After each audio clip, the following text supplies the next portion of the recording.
നനച്ച വണ്ടി വരുന്നറാ, നനച്ച വണ്ടിയിലോട്ട് കേറി, ചാടി കയറി നനച്ച വണ്ടിയിലോട്ട്. സ്ഥലമില്ലേ റോളും വാങ്ങിച്ചുകൊണ്ടാണ് ഞങ്ങൾ യാത്ര തുടങ്ങിയത്.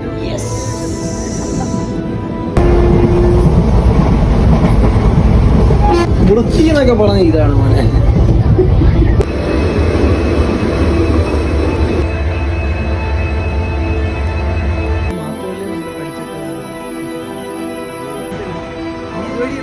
ക്ഷമേ